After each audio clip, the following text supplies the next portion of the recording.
नमस्कार साथियों। अपने YouTube channel Tulsi astro and tarot सखी में एक बार फिर से मैं आपका स्वागत करती हूँ। हर कोई ये जानना चाहता है कि आने वाला वर्ष उसके जीवन में कैसा रहेगा। तो आइए आज मैं आपको छोटी सी एक गणना के आधार पर समझाती हूँ, जिससे आप आसानी से स्वयं भी समझ सकते हैं कि आने वाला वर्ष आपके जीवन में कैसा रहेगा। एक उदाहरण से समझते हैं। मान लीजिए कोई जातक है और उसका जो जन्म है वो हुआ है 12 मई 1991 को और प्रातः 10 बजे। तो वो अपने जीवन के 34 वर्ष पूरे कर चुका है और इस समय वो 35वें वर्ष में चल रहा है। तो जन्म कुंडली में हमें पता ही है कि 12 भाव होते हैं और नक्षत्र, राशि और उसके भाव में बैठे हुए ग्रहों के आधार पर हम ये जानने का प्रयत्न करेंगे। तो वर्ष कितने पूरे कर लिए हैं उसने? 34 वर्ष। और वर्ष कौन सा चलेगा? 35वां वर्ष। तो 35 को जब हम 12 से भाग करेंगे तो 11 शेष बचता है। तो अभी हमने क्या लिया? 11वां वर्ष, 11वां शेष बच रहा है, तो हम 11 नंबर को याद रखेंगे।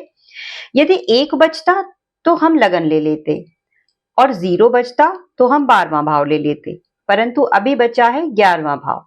तो 11वां भाव हमारी जन्म कुंडली में लाभ का होता है, बड़े भाई बहनों का होता है, जीवन में मिलने वाली प्रगति का होता है, लाभ का होता है, मित्रता का होता है और मनोकामनाओं की पूर्ति का होता है। तो इस जातक की जन्म कुंडली में 11वें भाव में मीन राशि है और मीन राशि के स्वामी होते हैं बृहस्पति, देवगुरु बृहस्पति। अब हमें ये देखना है कि बृहस्पति आपकी जन्म कुंडली में या इस जातक की जन्म कुंडली में किस भाव में स्थित है। तो इस जातक की जन्म कुंडली में देवगुरु बृहस्पति दशम भाव में बैठे हुए हैं और दशम भाव होता है कर्म का भाव। तो अगर देवगुरु बृहस्पति आपकी या इस जातक की जन्म कुंडली में अच्छी स्थिति में है, अच्छे योग बना रहे हैं, तो फिर वर्तमान समय में आपको कर्म क्षेत्र में नई उपलब्धियां और सम्मान मिलने की बहुत ज्यादा संभावनाएं बढ़ जाती हैं। परंतु साथ में हमें यह भी देखना पड़ेगा कि देवगुरु बृहस्पति की स्थिति क्या है।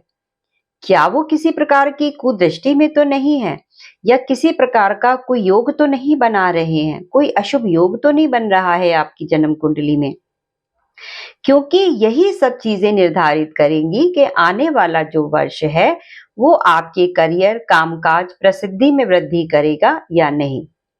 सौभाग्य से इस जातक की जन्म कुंडली में देवगुरु बृहस्पति दशम भाव में बैठे हैं।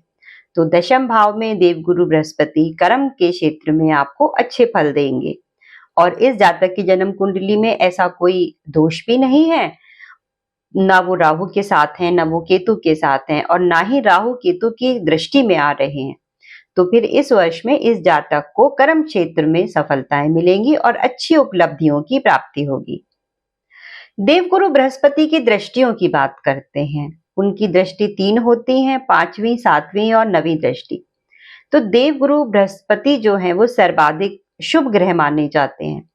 तो जहां जहां भी उनकी दृष्टि पड़ेगी वहां वहां के शुभ फलों की आपको इस वर्ष में प्राप्ति होगी। वैसे तो 5वां जो दृष्टि है वो विद्या और संतान के लिए मानी जाती है।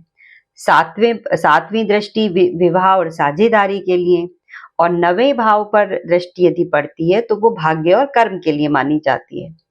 तो इस वर्ष इस जातक को शिक्षा, संतान और भाग्य से जुड़े हुए अच्छे संकेत मिल सकते हैं। किसी परीक्षा की तैयारी अगर ये कर रहा है जातक तो उसके लिए भी ये शुभ समय है और वैवाहिक जीवन में भी स्थिरता और समर्पण बना रहेगा। तो गुरु बलवान है इस जातक की कुंडली में, तो ये साल जो है उसके लिए विस्तार, समृद्धि और आशीर्वाद से भरा रहेगा।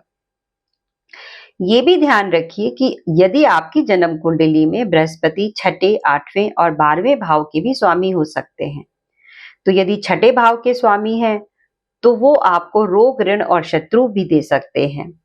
स्वास्थ्य को लेकर सावधानी बरतनी होगी, अनावश्यक कर्जों से बचे रहें और ऑफिस या फिर कर्म क्षेत्र में भी किसी प्रकार की शत्रुता और प्रतिस्पर्धा से सावधान रहें। यदि चौथा भाव होता तो घर में घर, वाहन, संपत्ति के लाभ होते। 8वां भाव होता तो स्वास्थ्य में गिरावट की संभावनाएं होती स्थान परिवर्तन हो सकता था। 12वां भाव आता तो विदेश यात्रा या स्थान परिवर्तन होता। 5वां या 9वां भाव आता तो संतान, विद्या और भाग्य में वृद्धि होती। यदि केंद्र त्रिकोण आते तो फिर तो ये बहुत ही शुभ वर्ष आपका बीतने वाला था। तो फिर 35वें वर्ष में इस जातक को 11वें भाव के फल मिलेंगे, जो कि लाभ भाव भी है। और लाभेश का संबंध इस जातक की जन्म कुंडली में दशम भाव से है, तो इस वर्ष में उसको करियर, सम्मान और उपलब्धियों की प्राप्ति होगी। यदि बृहस्पति की स्थिति अच्छी हो तो फिर यह जीवन की दिशा भी बदल सकता है। यदि आप ये जानना चाहते हैं कि वर्तमान आयु के अनुसार कौन सा भाव है आपको जो सक्रिय हो रहा है और उससे संबंधित फल आपको प्राप्त होंगे, तो आप अपने जन्म का विवरण एक बनाकर आप मुझे कमेंट में भेज सकते हैं। यदि वीडियो पसंद आया हो तो लाइक कीजिए, शेयर कीजिए और सब्सक्राइब कीजिए। इसी के साथ अपने वीडियो का समापन करती हूँ। आपका दिन शुभ रहे। नमस्कार।